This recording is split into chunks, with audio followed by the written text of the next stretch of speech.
Certamente um dos grandes desafios que nós enfrentamos hoje como cristãos, como filhos de Deus, é a defesa da nossa submissão à palavra de Deus.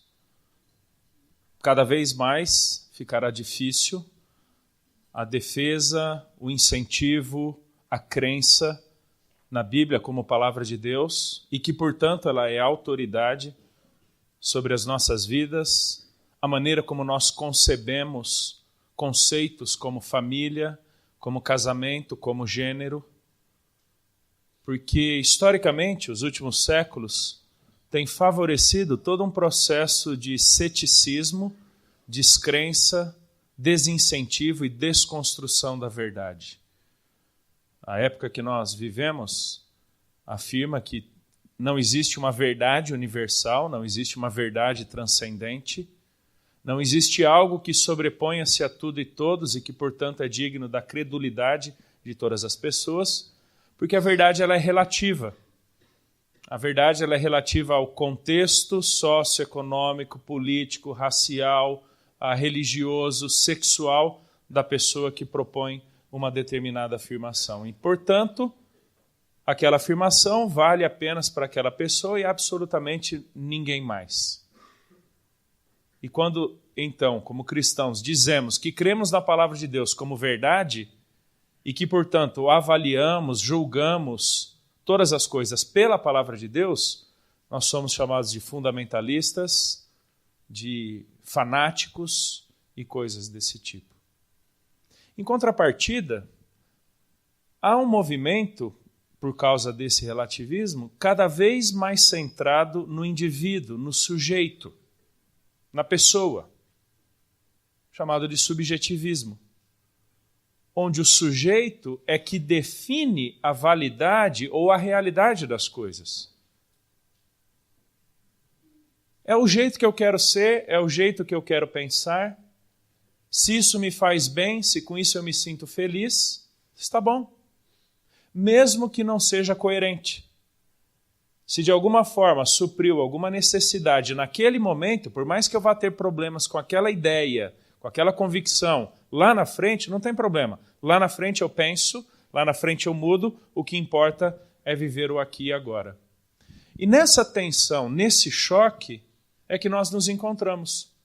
Porque como cristãos, afirmamos a nossa submissão a um livro em que o seu livro mais novo, o seu capítulo mais novo de composição, tem pouco mais de 1900 anos.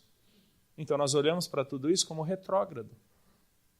Isso não serve, isso não vale, era outra cultura, era outra realidade. Como é que você quer impor para mim uma mentalidade judaica num período nômade, agropastoril, quando, na verdade, hoje eu sou pós-moderno, com mentalidade cosmopolita, vivendo numa região metropolitana, num mundo altamente tecnológico, hipersensível. Você entendeu o confronto que nós temos hoje em relação à afirmação de sola escritura? Porque essa equação ela não fecha. E é triste ver que em muitos círculos eclesiásticos, muitos círculos teológicos, a palavra de Deus tem sofrido um desprestígio cada vez mais crescente. Partir da ideia de que todo cristão crê na Bíblia como palavra de Deus, infelizmente é uma falácia. Pensar que todo seminário, toda instituição teológica parte do pressuposto da inerrância, da infalibilidade, da inspiração plenária e verbal das Escrituras, é outra falácia. Achar que toda igreja evangélica prega a Bíblia todas as semanas é igualmente uma falácia. E eu vejo, pessoal, que reafirmar que a Escritura Sagrada é o critério único e último de avaliação de todas as coisas à nossa volta, tanto naquilo que pensamos, quanto no como vivemos, é fundamental para a nossa geração. Eu diria tranquilamente que, em grande medida, a próxima geração da cristandade evangélica brasileira passará pela maneira como nós afirmarmos e vivermos a palavra de Deus hoje. Eu quero ler rapidamente alguns textos bíblicos com vocês que afirmam a autoridade e suficiência das Escrituras, que então significam, basicamente, o que quer dizer sola Escritura para nós cristãos. E aí pensar alguns desafios práticos com vocês também. Primeiro, ela é autoritativa e suficiente na definição e, portanto, da nossa compreensão da verdade.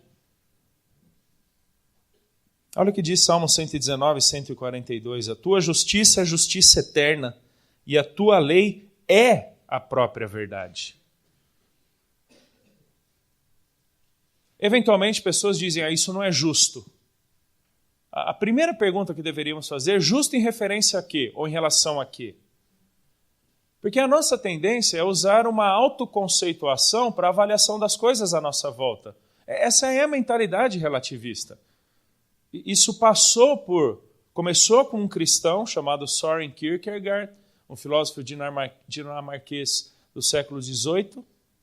Depois passou pela boca de um existencialista ateu chamado Friedrich Nietzsche e tomou suas feições finais num alemão chamado Martin Heidegger e posteriormente num francês Jean-Paul Sartre.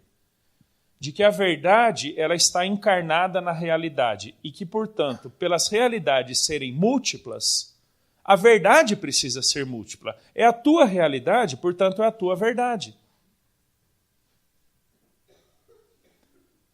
Que conceito ou que parâmetro ou que dicionário usamos, por exemplo, para definir bem e mal, certo e errado, justo e injusto? Que usamos para definir família? Que usamos para definir honestidade? Que usamos para definir amor? Acho interessante. A legislação brasileira tem todo um código para o trato do chamado crime passional, aquele que foi cometido por alguém sob intensos efeitos do amor, da paixão, de uma fortíssima emoção que liga ou ligava aquela pessoa a outra. Ela cometeu esse crime por amor. Primeira nota de rodapé que eu puxo. Que dicionário você está usando para definir amor? Porque dependendo de onde você parte, eu não concordarei que aquilo foi um crime por amor. Essa é a ideia de justiça. É o de onde partimos toda a nossa conceituação com respeito às coisas que pensamos, falamos ou vivemos, aquilo que é correto diante de Deus. Essa é a ideia. A tua justiça, aquilo que o Senhor estabeleceu como sendo o correto, o verdadeiro, o bom, permanece eternamente. Interessante que o conceito de eternidade aqui aplicado à justiça de Deus, que é sinônimo de palavra de Deus ou lei, é atribuída ao próprio Deus. Então, nós temos a mais pura realidade de que a palavra de Deus é eterna porque Deus é eterno e, portanto, ele não pode propor absolutamente nada que se desfaça com o tempo, que se perca na história. É por isso que a palavra de Deus ela é válida quando foi escrita nos primeiros séculos da era cristã e o será hoje. Como John Stott dizia, ela é supracultural. Por quê? Porque ela transcende culturas, ela transcende o tempo por causa da sua eternidade, porque Deus é eterno. E a tua lei é a própria verdade. Interessante que a raiz do termo verdade também é um dos atributos de Deus. A palavra de Deus é a verdade porque Deus é verdadeiro. É o que eu costumo dizer, especialmente para aqueles jovens cristãos universitários que começam a relativizar a palavra de Deus como forma de justificarem os seus erros quando eles abandonam progressivamente as suas convicções bíblicas. Eu digo, fulano, você precisa entender uma coisa, que na medida em que você desacredita na autoridade da palavra de Deus, o teu problema primeiro não é com a palavra de Deus. O teu problema é mais embaixo e muito mais profundo. O teu problema é com Deus, porque Ele é o Deus da palavra. E a Escritura tem autoridade por causa da autoridade suprema de Deus. Ela é a verdade porque vem de um Deus verdadeiro. Portanto, questioná-la, relativizá-la, é, na verdade, entender erroneamente a própria pessoa de Deus. Eu não tenho dúvidas de que esta é uma das maiores questões que absolutamente todos vocês deveriam estar lidando. Por que você decidiu submeter a sua vida à palavra de Deus? Por que dela derivam suas convicções? Porque ela é a lente da tua cosmovisão. Por quê? Porque você diz, por que você discorda de toda essa discussão da ideologia de gênero? Ou deveria discordar? Por que você vai para Gênesis para lidar com isso? Por que quando você trata dos personagens da família, ou você diz querer viver para a glória de Deus, por que você foge para a Bíblia? Entenda bem o meu foge aqui. Por que você escapa para a Bíblia? Se você não responder isso, a probabilidade de você rodar na tua vida é muito grande, porque você não terá encontrado um fundamento sólido. E é interessante que a ideia de verdade, no Antigo Testamento, uma das aplicações do termo, foi justamente a de um pai que segura ou sustenta consistentemente o seu filho nos seus braços. A ideia aqui é que a lei, como verdade de Deus, proveniente de um Deus autoexistente e eterno, esta palavra sustenta-se por ela mesma. Ela não depende da minha convicção para ser verdadeira. Cuidado com aquele péssimo argumento de alguns que dizem o seguinte: olha, a Bíblia é a verdade porque ela mudou a minha vida. Não, ela não é a verdade porque ela mudou a tua vida. Porque eu conheço gente que acredita em gnomos e dizem ter uma vida melhor na medida que conversam com eles. A Bíblia não é a verdade porque ela mudou a tua vida. Ela é a verdade porque está radicada no Deus da verdade. E ela se sustenta por ela mesma. Ela não torna-se a palavra de Deus quando você crê nela. Ela é a palavra de Deus, por isso você crê nela. E tem outros textos aí.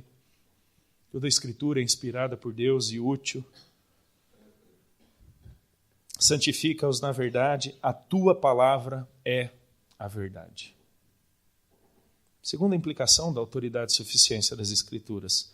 Ela como expressão da vontade de Deus. Salmo 119, 105. Lâmpada para os meus pés é a tua palavra e luz para os meus caminhos. Eu vou repetir porque nessa época mística, subjetivista, que vive buscando a vontade de Deus, entender Salmo 119, 105 é fundamental. Lâmpada para os meus pés é a tua palavra. Ela é como uma pequena lamparina que ilumina talvez um raio de 3 ou 4 metros. Era um pequeno potezinho de barro que ficava como se fosse um pavio para a iluminação de um ambiente pequeno.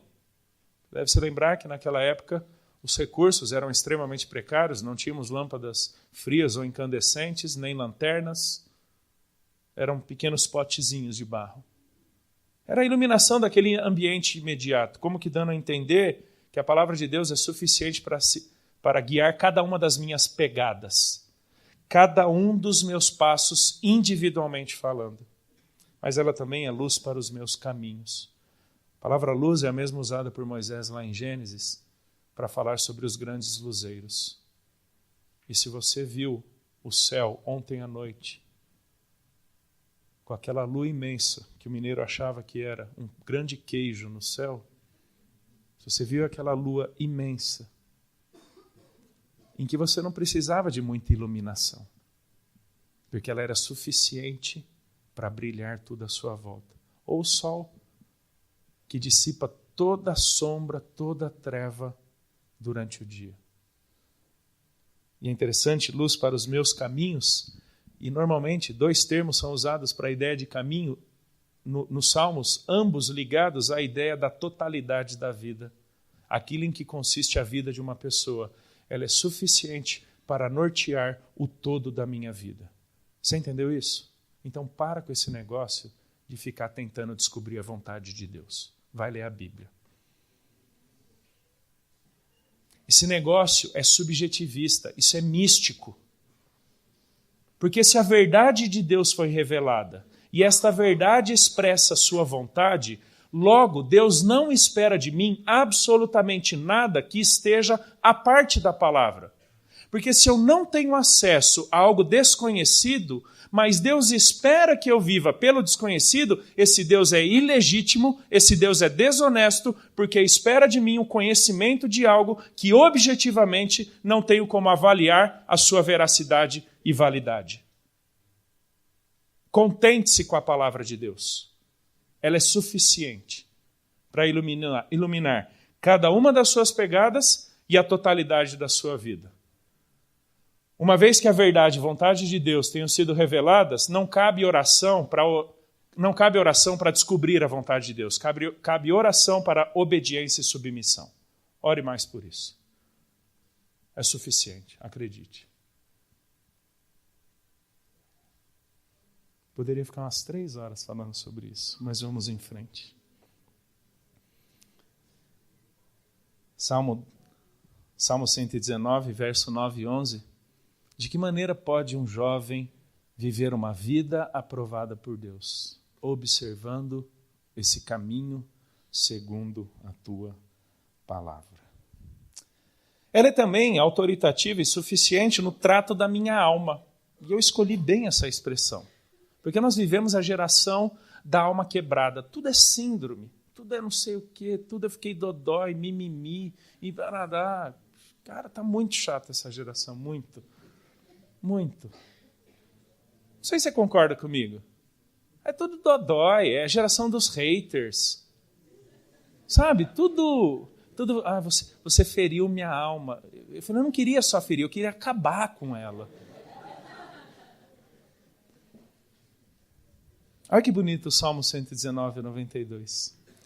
Não fosse a tua lei ter sido meu prazer, há muito já teria eu perecido na minha angústia.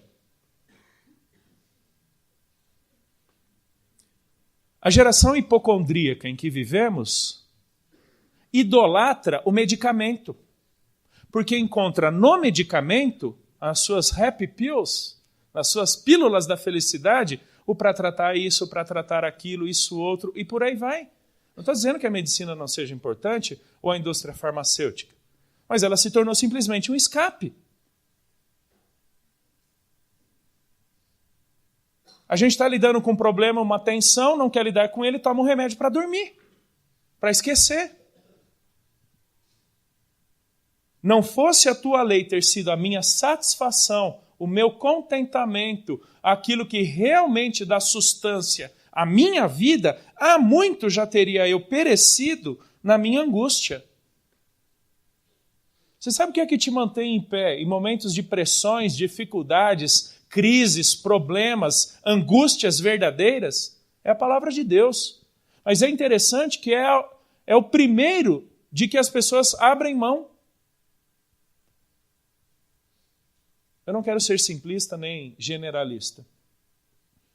Mas normalmente pessoas, e eu falo isso acompanhando já há quase 20 anos, pastoreando igreja, lidando com pessoas diariamente, quando enfrentam alguma crise, algum problema, alguma tensão séria, verdadeira, elas se fecham como caramujos, ao invés de se voltarem para a palavra de Deus.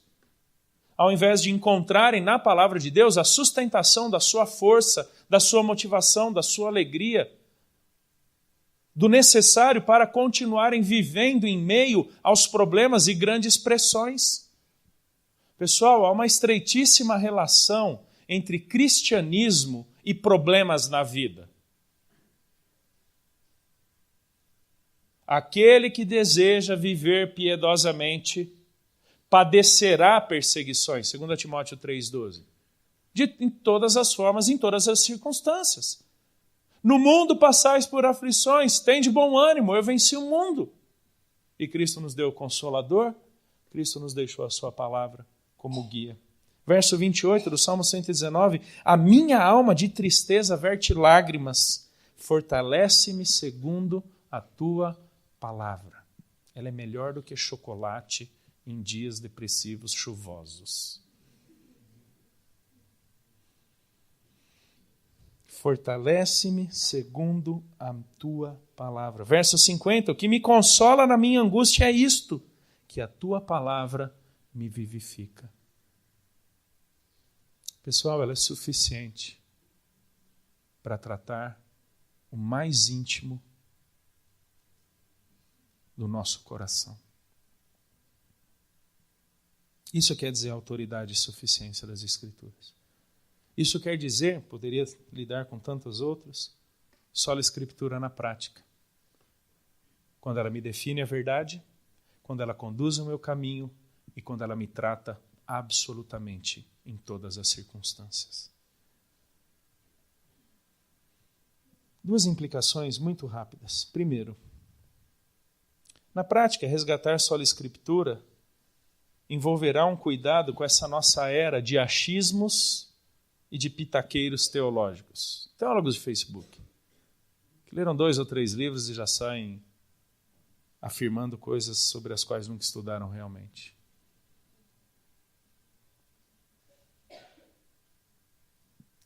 Acredite, tempo de leitura bíblica amadurece os teus conceitos teológicos. Tem gente que conhece mais o que disseram sobre a teologia do que propriamente a teologia revelada.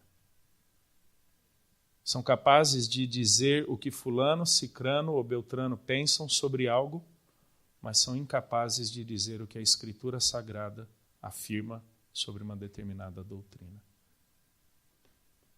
Cuidado com o livre pensamento e o autodidatismo. O pensar do jeito que você quer ou por você mesmo. Poderia citar dezenas de jovens que já acompanhei Brasil afora, alguns que eu conheci pessoalmente, que se perderam porque quiseram lidar com as coisas, teologicamente falando, por eles mesmos. Você precisa de um mentor teológico. Formular uma moldura consistente para não pensar do jeito que você quer. Cuidado com uma hermenêutica credal míope. Pega um credo, pega uma confissão, pega um determinado ismo, seja ele qual for, neste momento todos encontram-se para mim na mesma categoria, e você afirma suas convicções pela ótica de um ismo, sem nunca ter estudado o fundamento bíblico-teológico daquele determinado ismo, seja ele qual for. Enquanto expressão de uma sistematização humana, de um pensamento doutrinário, há um valor muito grande nos credos, nas confissões, num determinado sistema. Mas quando você reduz a verdade de Deus a tal sistema, você não entendeu, porque Deus capacitou pessoas a proporem conceitos teológicos. Eles não são tua lente. A palavra de Deus é tua lente. Isso é só a Escritura. E foi por isso que a Reforma Protestante, inclusive, surgiu. Para condenar toda a tradição católica, como vimos semana passada. E o resgate da autoridade das Escrituras em relação às hermenêuticas contemporâneas, que desprestigiam a ideia de autoria, que desprestigiam o caráter divino da palavra de Deus, que dizem que cada um faz o que quer do texto bíblico, que você pode impor os teus conceitos ou os teus pressupostos. E, por fim, segundo desafio, cuidados diante do liberalismo teológico. O liberalismo teológico, ele desconstrói a Bíblia como palavra de Deus. É um livro como outro qualquer. Qualquer. Você está lendo Camões e Moisés, mesma categoria. Você está lendo o Evangelho segundo Allan Kardec e os Salmos de Davi. Não tem diferença. É uma literatura religiosa, absolutamente nada além disso. Por isso é extremamente importante. Você que já passou por Teologia Sistemática 1, ainda passará no semestre que vem, no CLD, fortalecer os conceitos mais fundamentais da sua bibliologia, como revelação, inspiração, inerrância, infalibilidade. Acredite, é justamente contra estes conceitos que muitos argumentarão para você fora daqui. Inclusive quando você estiver pastoreando uma igreja. Mas por que eu tenho que viver pela Bíblia? Mas Deus quer a minha felicidade. Por que você vai voltar para a palavra de Deus como autoridade? e você então precisa aprender a defender a autoridade e suficiência das Escrituras. Se você nunca fez isso, ao longo do seu curso, tinha algumas matérias que eu dava aqui no passado e eu costumava fazer esse exercício. Para mim é a resposta que todo aluno do SBPV deveria dar. Por que você decidiu submeter a sua vida à palavra de Deus? Por que dela você extrai seus pensamentos, convicções, práticas, seja lá o que for? Faça esse exercício. Não em 5 minutos ou 10. Separa um papelzinho que você pode pôr na sua Bíblia, ou seu celular, seja lá o que for, cria uma notinha e vá alimentando com o tempo. Você pode ter certeza, você voltará a ela muitas vezes nos próximos anos. Porque você decidiu submeter a sua vida, suas convicções, à palavra de Deus. Podemos orar? Deus, obrigado pela tua palavra. Obrigado pela objetividade dela em nos repreender, em nos guiar, em nos revelar o Senhor e seus desígnios. Deus, ensina-nos a amá-la. Ensina-nos a ter prazer na sua leitura. Dê-nos obediência ao seu conteúdo, para que nas nossas vidas, com seus muitos detalhes, esferas, experiências, sejam vidas moldadas pela tua palavra. Certamente precisamos dela. Que a cada dia que a estudarmos, nos alegremos com essa oportunidade. E Deus, se porventura tem alguém aqui, depois de um semestre, ou até 2 anos e pouco, já não tem essa satisfação, esse prazer, que o Senhor lhe restaure, vivifique de tal forma a se encantar, se maravilhar com o simples fato de ler tua palavra. Muito obrigado por ela, pois é em nome de Jesus que nós oramos. Amém.